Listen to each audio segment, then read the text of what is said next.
अरे तुम यहाँ क्या कर रहे हो? तुम अब तक घर क्यों नहीं गए? कुछ बोलते क्यों नहीं? स्कूल बंद हुए इतनी देर हो गई लेकिन तुम अब तक यहीं हो। ये क्या है? ये किसने किया? मंगतराम विज्ञान का टीचर था। वो अपने घर से दूर जंगल के दूसरी तरफ बने स्कूल में बच्चों को विज्ञान पढ़ाया करता था। बच्चों, विज्ञान कहता है कि हर चीज के होने या ना होने का कोई ना कोई कारण जरूर होता है, और जो चीज हम देख नहीं सकते या जिस चीज को हम साबित नहीं कर सकते वो चीजें बस हमारा वहम होती हैं। सर, वहम का मतलब? वहम का मतलब झूठ। ऐसा झूठ जिसे अंधविश्वासी लोग अपनी झूठी कहानियां सुनाने के लिए फैलाते हैं। जैसे कि भूत? नहीं नहीं, भूत तो असली होते हैं। नहीं, भूत वूत जैसा कुछ नहीं होता। ये सब अनपढ़ और अंधविश्वासी लोगों का फैलाया वहम है। विज्ञान में ऐसे अंधविश्वास की कोई जगह नहीं है। बल्कि मुझे तो ऐसे अंधविश्वासी और अनपढ़ लोगों की बातें सुनकर हंसी आती है। अच्छा सर, हम चलते हैं। अभी से? थोड़ी देर में चले जाना। आओ एक कप चाय पीते हैं। नहीं सर, थोड़ी देर में तो अंधेरा होना शुरू हो जाएगा। वैसे भी हमारा घर जंगल की दूसरी तरफ है। तो क्या हुआ, मेरा घर भी उसी तरफ है। फिर भी आप अंधेरा होने का इंतजार कर रहे हैं? हाँ, पर बात क्या है?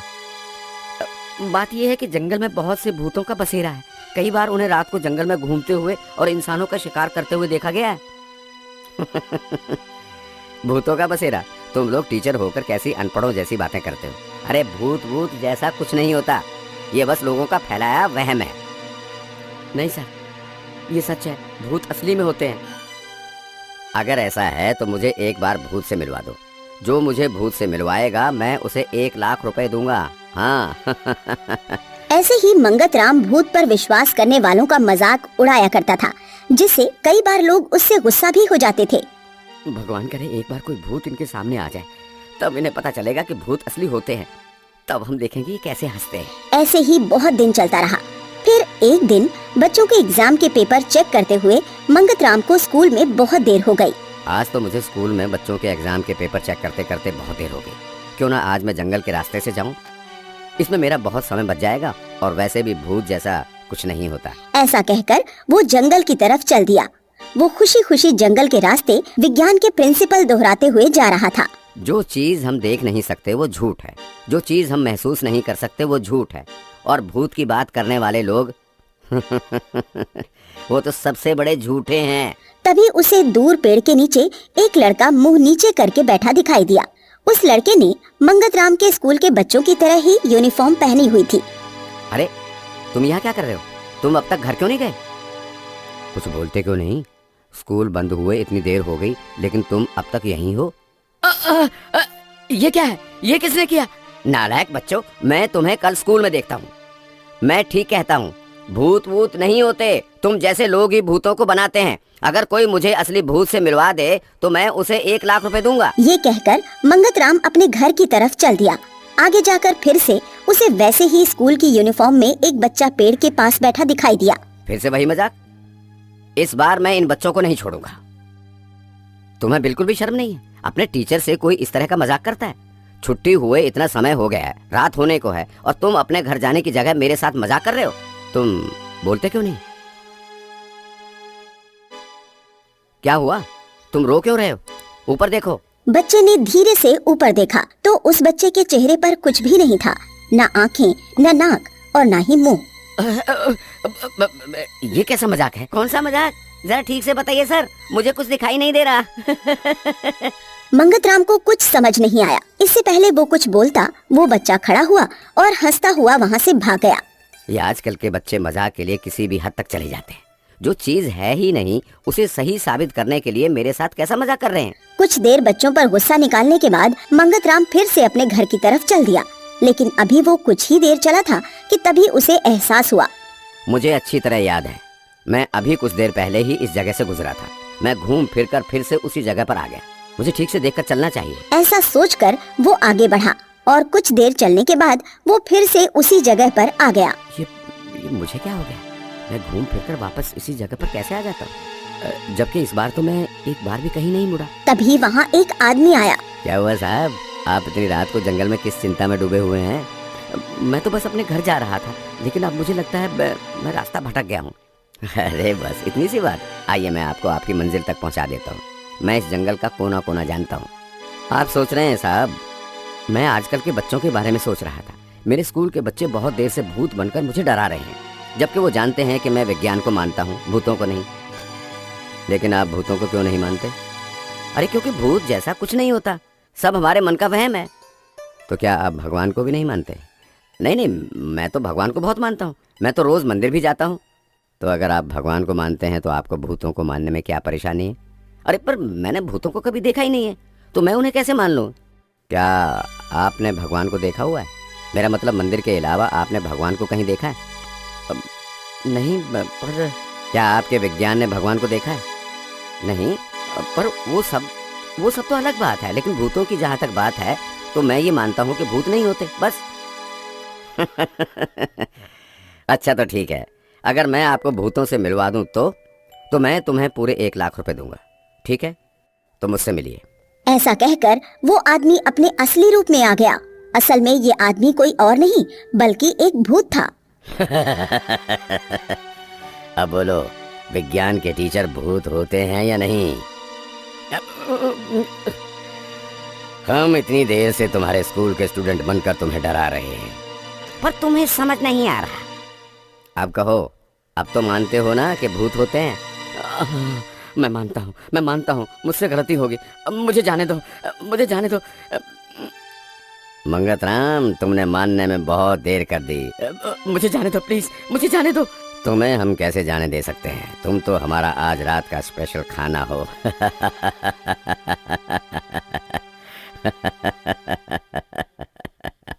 मंगतराम ने उनसे बहुत माफी मांगी, लेकिन भूत नहीं माने। उन्होंने मिलकर बहुत बेरहमी से मंगतराम को मार दिया और फिर उसे खा गए। इस तरह विज्ञान पढ़ाने वाला मंगतराम, जो भूतों को नहीं मानता था, वो आखिरकार मान गया कि भूत होते हैं और फिर उन्हीं भूतों के हाथों मारा गया। बहुत समय पहले एक गांव के पास एक घना और डरावना जंगल था, जहां हर रात एक भयानक उड़ता हुआ सिर मंडराता था। उसका कोई शरीर नहीं था, बस आंखें, खुले बाल और लहू टपकाता मुंह। एक दिन राजू शहर से फसल बेचकर देर रात लौटा। हे राम, बहुत देर हो गई, ये जंगल तो वैसे ही बदनाम है। अचानक पेड़ हिलने लगे और एक भयानक आवाज गूंजी। आज तू मिलेगा मेरी भूख को। हे भगवान, ये तो वही होता सिर है। राजू जान बचाने के लिए दौड़ता है। पैसे की थैली गिर जाती है। इतने डरे हुए क्यों हो? और पैसे? पैसे जंगल में गिर गए, पीछे एक उड़ता सिर लग गया था। मुझे नहीं लगता तुम सच बोल रहे हो। कहीं शहर में किसी और पर तो खर्च नहीं कराए? आजकल तुम्हारे तेवर भी बदले बदले लगते हैं। अब तो जंगल जाकर वो पैसे लाकर ही दम लूंगा। राजू अपने दोस्त लल्लू राम के पास पहुंचता है। भाई मदद कर, जंगल में पैसे गिर गए, अकेले जाने की हिम्मत नहीं हो रही। चल भाई, एक से भले दो। जैसे ही दोनों पैसे उठाते हैं, वही सिर फिर लौट आता है। कच्चा चबा जाऊंगा तुझे। कहीं नहीं भाग सकता तू, अब कोई रास्ता नहीं बचा तेरे पास। भागो रे। तभी एक रहस्यमयी आवाज गूंजी।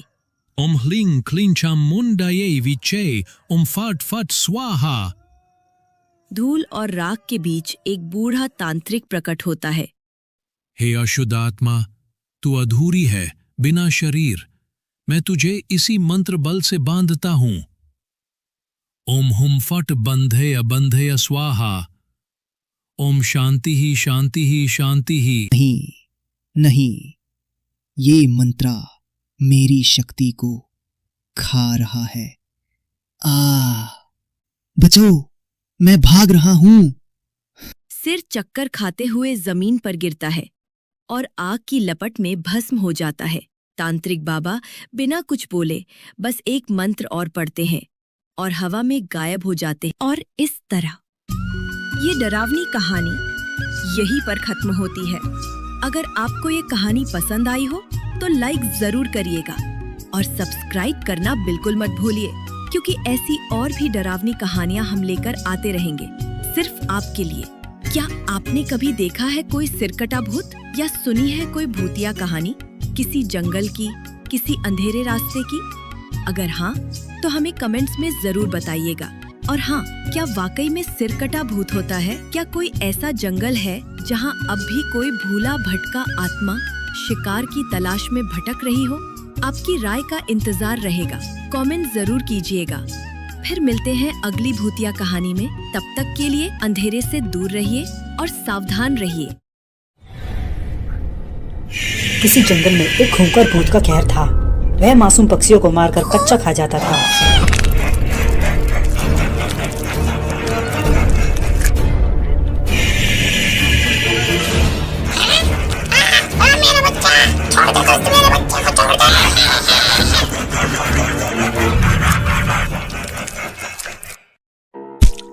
और अपने पीछे कई लाशें छोड़ जाता था।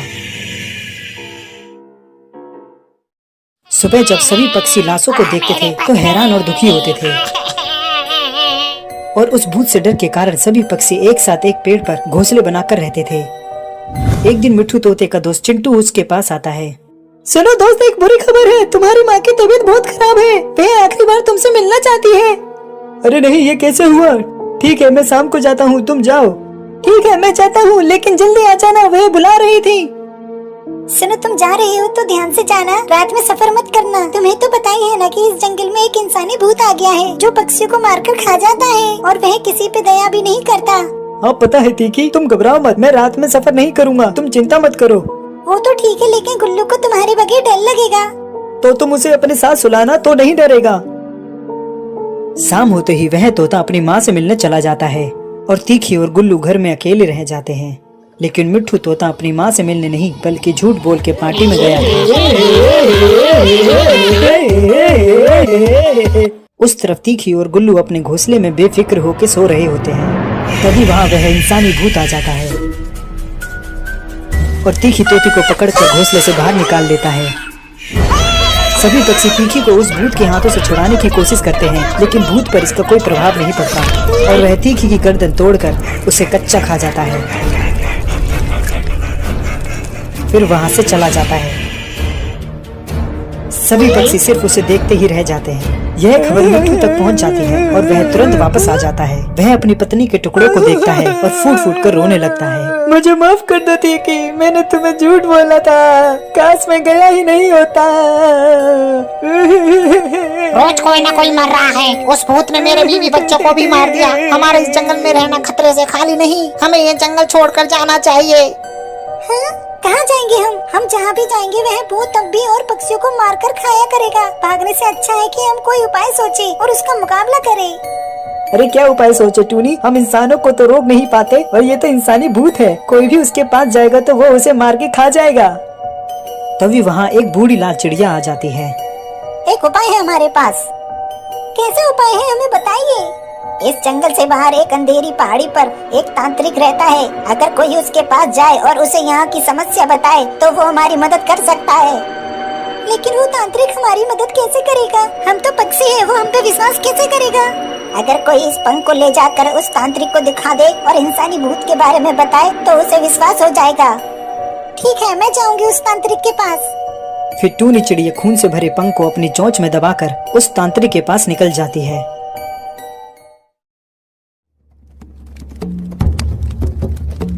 कुछ ही देर में टूनी उस तांत्रिक के पास पहुंच जाती है और उसके सामने वह पंख रख देती है और कहती है, सुनिए तांत्रिक जी, जंगल में एक इंसानी भूत आ गया है। वह सभी पक्षियों को मारकर खा रहा है। अगर ऐसा ही चलता रहा तो जंगल में सभी पक्षियों का अस्तित्व ही खत्म हो जाएगा। आपके सिवाय हमें कोई नहीं बचा सकता, कृपया हमारी मदद कीजिए। एक इंसानी भूत तुम पक्षियों को मारकर क्यों खाएगा? मैं क्यों विश्वास करूं? मैं प्रमाण के लिए इस पंख को लाई हूँ, आप इसे देखिए। तांत्रिक उस पंख को अपने हाथों में पकड़ता है और गौर से देखता है। ये एक भूतिया किसान है। क्या भूतिया किसान? एक दिन एक खेत में एक भैंस को किसी शेर ने मार दिया था। भैंसों को मरा देख वहाँ एक बाज का जोड़ा आकर उसे खाने लगता है। तभी वहाँ उस भैंसे का मालिक किसान आ जाता है। अपने ही खेत में अपने भैंसों को मरा देख उसे बहुत गुस्सा आता है। उसे लगता है कि उसके भैंसे को इन दो बाजों ने मारा है, तो वह उन्हें मारने के लिए अपनी कुल्हाड़ी फेंकता है।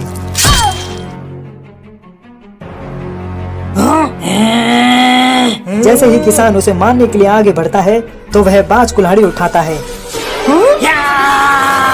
और उस किसान के सर में मार देता है। कुछ ही पल में वह किसान अपना दम तोड़ देता है।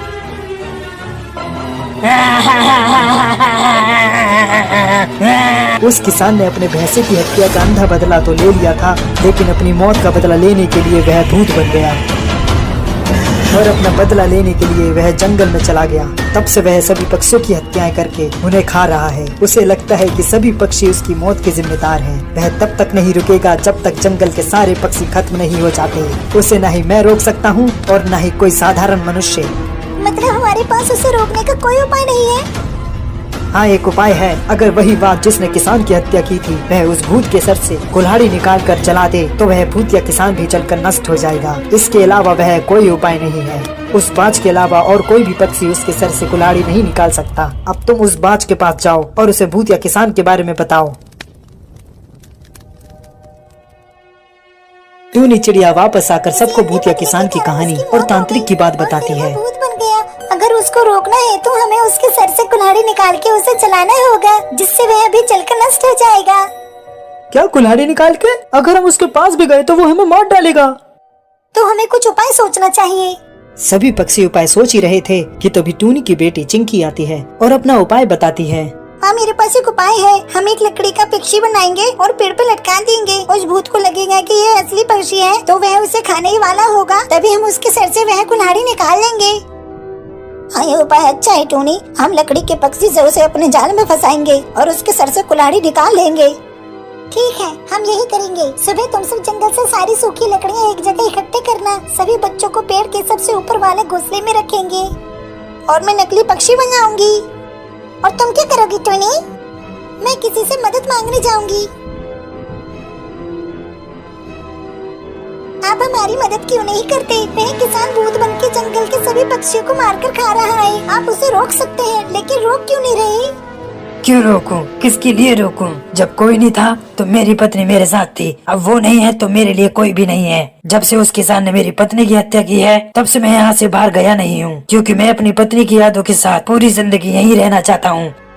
तुम यहाँ से जाओ, मैं कोई मदद नहीं करने वाला। मुझे नहीं पता था कि तुम इतने मतलबी होगे। तुम उस भूत या किसान को रोक सकते हो और जंगल के सभी पक्षियों की जान बचा सकते हो, लेकिन तुम उसकी यादों के लिए उन पक्षियों को मरने दे रहे हो जो जिंदा ही नहीं है। उस किसान ने तुम्हारी पत्नी को मारा था और अब वो भूत बन के सभी पक्षियों को मार रहा है। तुम सोचो क्या तुम्हारा बदला पूरा हुआ? नहीं हुआ, क्योंकि अब भी वो किसान जिंदा है।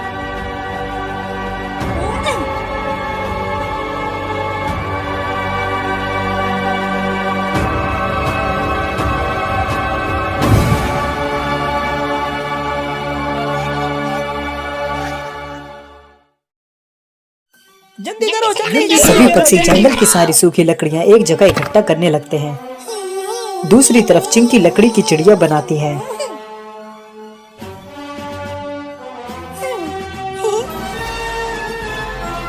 कुछ ही देर में वहाँ लकड़ियों का ढेर हो जाता है।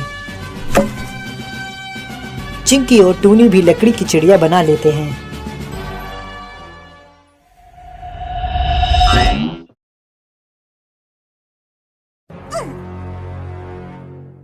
नकली चिड़िया लटकाने के बाद सभी पक्षी पेड़ के सबसे ऊपर बैठकर उस भूत के आने की प्रतीक्षा करते हैं।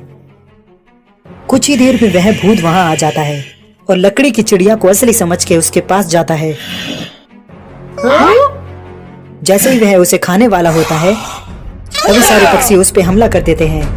सभी पक्षी उसके सर से कुल्हाड़ी निकालने की कोशिश करते हैं, लेकिन कोई भी नहीं निकाल पाता। तभी वह भूत टूनी को पकड़ लेता है। अरे तू तो टूनी है ना, तू क्यों मरना चाहती है? चल तेरी इच्छा भी पूरी करता हूँ।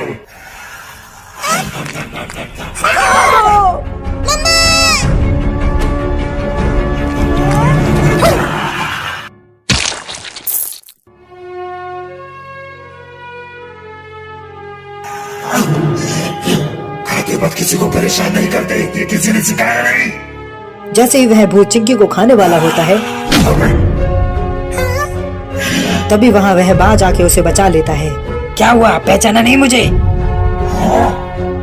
फिर वह बाज उस भूत या किसान की कुल्हाड़ी पकड़ के उसे खींच के आग की तरफ ले जाता है। मुझे छोड़ के पास तू बहुत बड़ी गलती कर रहा है। कौवा और मिट्ठू जल्दी से लकड़ियों के ढेर में आग लगा देते हैं। आग बहुत तेज भड़क जाती है। फिर वह बाज उसका सर उखाड़ देता है। नहीं, मुझे इस आग में मत डालना। और कुल्हाड़ी के साथ उसके सर को भी आग में फेंक देता है।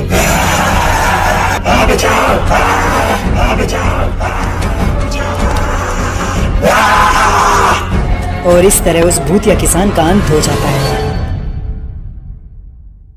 सुबह होते ही सभी पक्षी टूनी चिड़िया का अंतिम संस्कार कर देते हैं। सभी को इस बात की खुशी तो थी कि उस भूतिया किसान का अंत हो गया है, लेकिन उससे 1000 गुना दुख टूनी के मरने का था। इनके अलावा एक और शख्स था जो टूनी के अंतिम संस्कार में शामिल था, लेकिन इससे सब अनजान थे।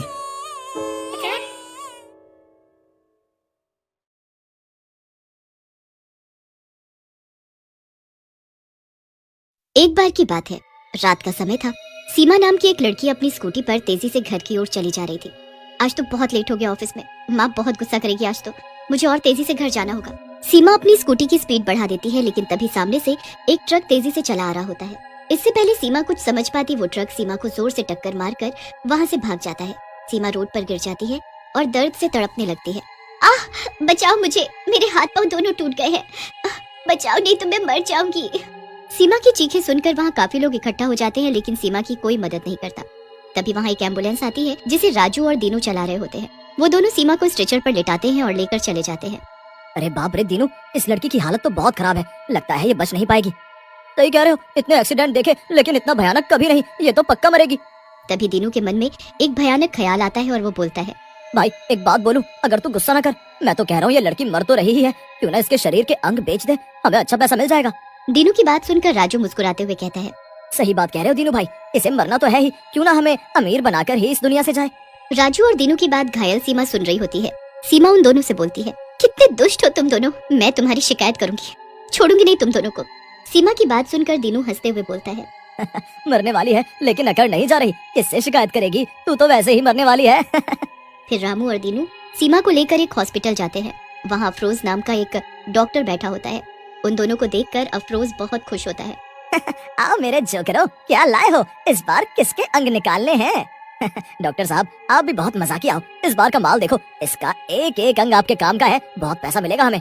फिर अफरोज सीमा को बेहोश होने का इंजेक्शन लगा देता है और सीमा को ऑपरेशन करके उसके शरीर के अंग निकाल लेता है। सीमा मर जाती है। ऑपरेशन के बाद अफरोज रामू और दीनू को पैसे देते हुए कहता है, वाह दीनू और रामू, इस बार तो तुम सचमुच बहुत बढ़िया बॉडी लाए हो, इसके सारे अंग बढ़िया हैं, इनका अच्छा पैसा मिलेगा बाजार में, लो तुम भी इस बार ज्यादा पैसे लो। आपकी इस बात पर तो हमें प्यार आता है डॉक्टर साहब, बेईमानी का काम भी ईमानदारी से। हाँ। फिर दीनू और रामू सीमा की लाश को उठाते हैं और जंगल की ओर निकल पड़ते हैं ताकि उसकी लाश को ठिकाने लगा सके। वो जा ही रहे होते हैं कि तभी गाड़ी एक सुनसान जगह पर जाकर बंद हो जाती है। अरे ये एम्बुलेंस चलते चलते बंद कैसे हो गई? तभी गाड़ी की भी सारी लाइट्स बंद हो जाती हैं और दीनू को लगता है जैसे कोई उसका हाथ जोर से पकड़ रहा हो। दीनू डर के मारे जोर से चिल्लाता है, बचाओ बचाओ, कोई मेरा हाथ काट रहा है, बचाओ। तभी वहाँ लाइट आ जाती है। राजू गुस्से में दीनू से बोलता है, क्यों चिल्ला रहे हो दीनू, किसी को पता चल गया तो वो हमें जिंदा नहीं छोड़ेगा। मैं सही कह रहा हूँ राजू, कोई मेरा हाथ काट रहा है। अच्छा मेरे चमन, अगर कोई हाथ काट रहा है तो निशान भी होगा ना हाथ पर, लाओ दिखाओ कहाँ है निशान। निशान तो नहीं है, लेकिन कोई ना कोई काट रहा था मुझे। फिर दीनू और राजू सीमा की लाश को एक जंगल में फेंक कर चले जाते हैं। दीनू और राजू इतने पैसे मिलने से बहुत खुश होते हैं और जी भर कर अय्याशी करते हैं। वो एक बार में जाते हैं और नाचने लगते हैं। मजा आ गया दीनू भाई, इस बार के सामान में पैसे अच्छे मिल गए। सही कह रहे हो, उस लड़की के अंगों का अच्छा पैसा मिल गया हमें। राजू और दीनू नाच रहे होते हैं कि तभी दीनू को वही सीमा लड़की दिखती है। पहले तो वो उसे नजरों का धोखा समझकर कुछ नहीं बोलता। तभी दीनू को जोर से थप्पड़ लगता है और वो गिर जाता है। मत मारो मुझे माफ कर दो, मत मारो। दीनू की हालत देखकर बार में बैठे और लोग भी हंसने लगते हैं। राजू दीनू को वहाँ से लेकर उसके घर की तरफ भाग जाता है। दीनू तुम कुछ दिन आराम कर लो, लगता है काम करके थक गए हो, नहीं तो एक दिन पागल हो जाओगे। फिर राजू दीनू को घर में सुलाकर वहाँ से चला जाता है।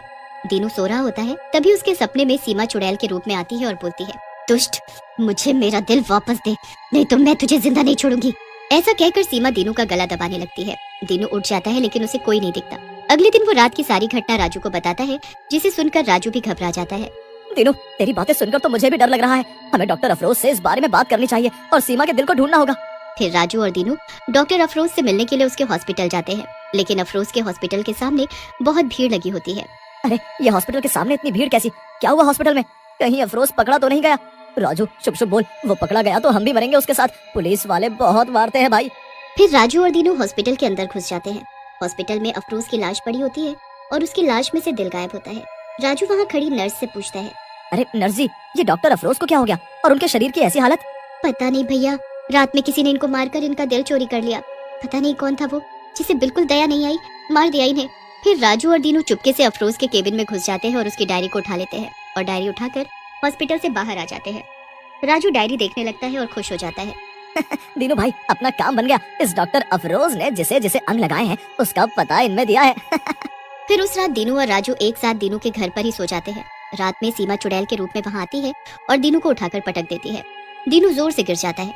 अरे मार डाला, मेरी कमर टूट गई, मुझसे तो उठा भी नहीं जा रहा। आह! दीनू का चिल्लाना सुनकर राजू भी उठ जाता है और सामने चुड़ैल को देखकर घबरा जाता है। चुड़ैल, मुझे छोड़ दो, मत मारो मुझे। उन दोनों को डरा हुआ देख चुड़ैल हंसते हुए बोलती है, बहुत डर लग रहा है। उस दिन मेरे अंग बेच रहे थे, तब ये डर कहाँ था? अब मैं तुम्हें जिंदा नहीं छोड़ूंगी। तभी दीनू बोलता है, लेकिन चुड़ैल जी, अगर आपने हमें मार दिया तो आपके दिल का पता कौन बताएगा? दीनू की बात सुनकर चुड़ैल बोलती है, तुम्हें अगर पता है कहाँ है मेरा दिल तो मुझे वहाँ ले चलो, मैं तुम्हारी जान बख्श दूंगी। मुझे मेरा दिल वापस चाहिए। फिर दीनू और राजू चुड़ैल को लेकर अफरोज की डायरी में लिखे पते पर चले जाते हैं। वहाँ एक छोटी बच्ची बेड पर बीमार लेटी होती है। राजू उसके माँ और बाप के पास जाता है। जी, अभी कुछ दिनों पहले यहाँ पर किसी का हार्ट ट्रांसप्लांट हुआ है, कौन है वो? लड़की के माँ बाप उस लड़की की तरफ इशारा कर बोलते हैं, जी मेरी बेटी अंजलि का हार्ट ट्रांसप्लांट हुआ है। भला हो उस लड़की का जिसने इसे अपना दिल दे दिया, नहीं तो मेरी प्यारी बच्ची मर जाती। तभी वहाँ चुड़ैल आ जाती है। चुड़ैल को देखकर लड़की के माता पिता घबरा जाते हैं। चुड़ैल लड़की के पास जाती है और उसे प्यार से छूते हुए बोलती है, अंजलि बेटी, तुम ठीक हो जाओगी, तुम चिंता मत करो, मेरे दिल की तुम्हें ज्यादा जरूरत है, अब ये दिल तुम्हारे पास ही रहेगा। ऐसा कहकर चुड़ैल उन दोनों की तरफ मुड़ती है और बोलती है, तुम दोनों ने बहुत गलत किया है, डॉक्टरी के पेशे को बदनाम किया है, तुम दोनों को इसकी सजा मिलनी चाहिए। ऐसा कहकर चुड़ैल दीनू और राजू को वहीं मार डालती है और अपने जादू से अंजलि को ठीक करके वहाँ से गायब हो जाती। एक बार एक पंडित और उसकी पत्नी गांव में रहते थे। वे एक छोटे से घर में एक नदी के किनारे रहते थे। वे बेहद गरीब थे और जीवन यापन करने के लिए बहुत संघर्ष करते थे। पंडित अपनी पत्नी को कई सुख भोग देकर खुश करना चाहता था। एक दिन पंडित झील के पास बैठा था, जबकि उसकी पत्नी रसोई में काम कर रही थी। पंडित शांतिपूर्ण दोपहर में कुछ प्रार्थनाएं कर रहा था। जब उसने अपनी आंखें खोली तो देखा कि झील पर एक सुंदर सुनहरा हंस उसकी ओर आ रहा है। हंस के पास कई चमकीले सुनहरे पंख थे जो बहुत सुंदर थे। हंस नदी के किनारे चला गया और पंडित का अभिवादन किया। हे पंडित, मैंने देखा है कि तुम और तुम्हारी पत्नी बहुत कठिन जीवन जीते हो। मैं आप जैसे अच्छे लोगों की मदद करना चाहता हूँ। तुम बहुत दयालु हो मेरे दोस्त। भगवान ने मेरी प्रार्थना सुन ली। तुम्हारे पंख कितने सुंदर हैं। क्या वे असली सोने से बने हैं? जी, ये असली सोने के हैं। मैं आपको एक एक करके अपने सुनहरे पंख देकर मदद करना चाहता हूँ और आप उन्हें बेच सकते हैं। इसके जरिए जुटाए गए पैसों से आप लोग आसानी से आराम से रह सकते हैं। यह बहुत अद्भुत है। कृपया हमारे नम्र घर में हमारे साथ आएं और रहें। मुझे यकीन है कि मेरी पत्नी तुमसे मिलना बहुत पसंद करेगी। पंडित हंस को घर ले गया और अपनी पत्नी को दिखाया। उसकी पत्नी हैरान थी और अपने जीवन में कुछ सुख भोग पाकर बहुत खुश थी। पत्नी ने तुरंत पूछा, क्या आप हमें अभी एक पंख दे सकते हैं ताकि हम इसे देख सकें और इसे धारण कर सकें? हंस ने एक पंख निकाला और उसे पंडित की पत्नी को दे दिया। फिर उसने उसे कहा कि वह एक बार में एक से अधिक ना ले, क्योंकि यह सही नहीं होगा। हंस पंडित और उसकी पत्नी के साथ रहने लगा। हर दिन उसने उन्हें एक पंख दिया और इस परेशानी के समय में बहुत मदद की। हंस चारों ओर उड़ता और उसे ऐसे देखना तो एक हंसी नजारा था। पंडित और उसकी पत्नी बहुत खुश थे। और उन्होंने पैसे के लिए पंख बेचना शुरू कर दिया था। एक सुनहरे पंख ने उन्हें पर्याप्त पैसा दिया। पंडित अक्सर अपनी पत्नी को याद दिलाता था कि वे इस उपहार को पाकर बहुत भाग्यशाली हैं और उन्हें इसका दुरुपयोग कभी नहीं करना चाहिए। कई दिन बीत गए और एक दिन पंडित पंख बेचने के लिए बाजार गया। पत्नी घर में खाना बना रही थी जबकि स्वर्ण हंस कोने में सोया हुआ था। अचानक पंडित की पत्नी को एक विचार आया, यह हंस हमारे साथ कब तक ऐसे रहेगा? हमें तो बस इसके पंखों की जरूरत है, लेकिन इस प्रक्रिया में हमें इसे खिलाना है, स्नान कराना है और इसकी देखभाल भी करनी है। हम इस हंस पर भरोसा नहीं कर सकते। ये तो यहाँ से दूर जा भी सकता है और फिर कभी वापस नहीं आया तो हम फिर से गरीब हो जाएंगे। यदि मैं सभी पंख ले लूं तो क्या बुरा होगा? उसके सोते हुए मैं जल्दी से इसके सारे पंख निकाल लूंगी। हमें अपने जीवन में एक भी दिन काम नहीं करना पड़ेगा। हम पंखों को सुरक्षित रूप से संभाल कर रख सकते हैं और जब मन चाहे इस्तेमाल भी कर सकते हैं। पत्नी धीरे धीरे हंस के पास गई और उसे पकड़ लिया। हंस भयभीत हो गया। पत्नी पंख खींचने की कोशिश करने लगी और हंस खुद को मुक्त करने के लिए संघर्ष करने लगा। मुझे तुम्हारी हालत की परवाह नहीं है। मैं तुम्हारे सभी पंख मिलने तक का इंतजार नहीं कर सकती। अरे तुम ऐसा क्यों कर रही हो, मूर्ख औरत? मैं तुम्हारी और तुम्हारे परिवार की मदद करने की कोशिश कर रहा था। तुम एक लालची महिला हो और तुम जीवन के सुख भोग के लायक नहीं हो क्योंकि तुम उनका दुरुपयोग करोगी। तुम्हारे पति तो तुम्हारे लिए सबसे अच्छा चाहते थे, लेकिन अब तुम अपना अवसर खो चुकी हो। मेरी इच्छा के अनुसार मैं तुमको स्वर्ण पंख देता रहा।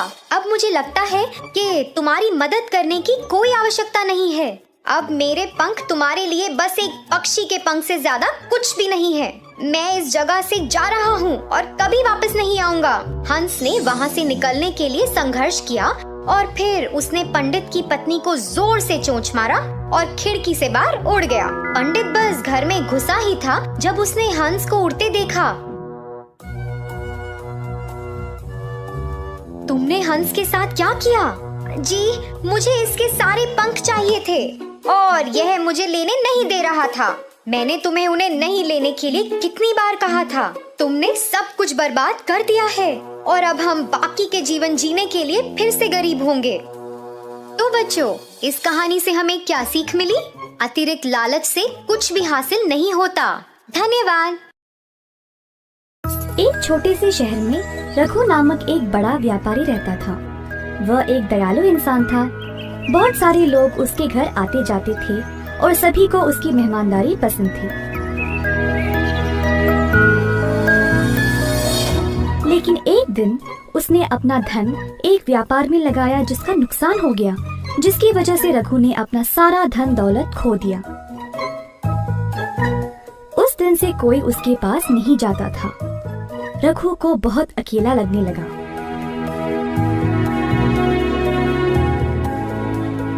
पैसों के बिना मेरा कोई महत्व है ही नहीं, ऐसे कैसे जीऊं मैं? ऐसा सोचते सोचते रघु गहरी नींद में सो गया। उसने तब एक बहुत अच्छा सपना देखा। सपने में एक साधु ने उससे बोला, ओ रघु, तुम बहुत ही अच्छे इंसान हो। मैं तुम्हारी सहायता करूंगा। कल मैं तुम्हारे घर आऊंगा। फिर मेरे सिर को तुम एक लकड़ी से छूना और मैं सोने में बदल जाऊंगा। उस सोने का उपयोग करके अपनी परेशानियों से निकल जाओ।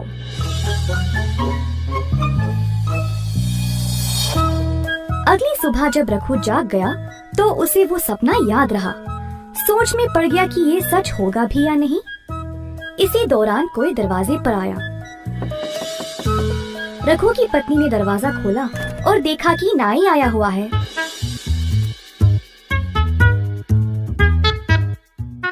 नाई अपने काम पे लग गया और रघु निराश होकर बैठा रहा। फिर से किसी ने दरवाजा खटखटाया।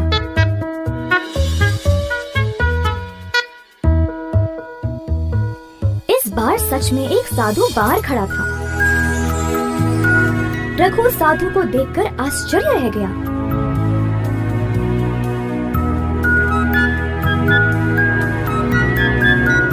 जल्दी से वो वो लकड़ी ले आया और साधु के सर को उससे छुआ।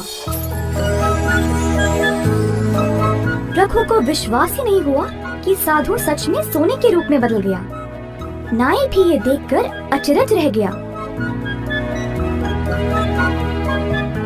रघु ने थोड़ा सा सोना नाई को भेंट में दिया और बोला कि जो कुछ हुआ वह किसी को इस बारे में नहीं बताए। नाई इस बात से सहमत होकर वहाँ से खुशी खुशी सोना लेकर चला गया। कुछ देर बाद वह सोचने लगा, अच्छा तो इन साधुओं के सिर पर लकड़ी से मारने से ये सोने में बदल जाते हैं। अगले दिन ये लालची नाई एक मंदिर गया और सभी भिक्षुओं को अपने घर भोजन पे बुलाया। जब साधु उसके घर पहुँचे तो नाई ने सबको एक कमरे में बंद कर दिया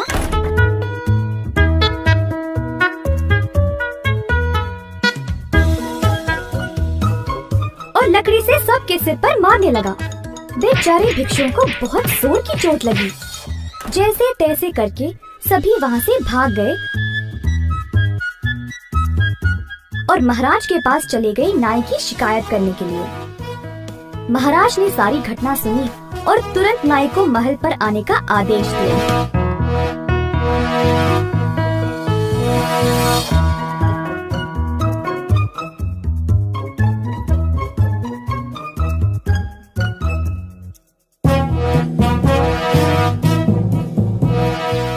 तुमने इन भिक्षुओं को क्यों मारा?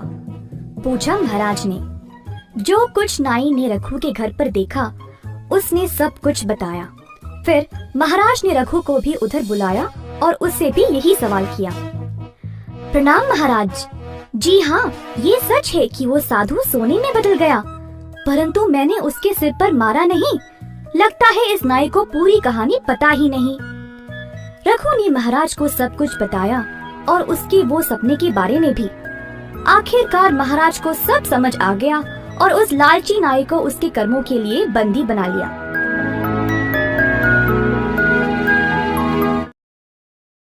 ये कहानी सुंदरपुर के जंगलों की है, जहाँ एक बाज रहा करता था। वे बाज बहुत कमजोर हो गया था क्योंकि काफी समय से उसे खाना नहीं मिल पाया था।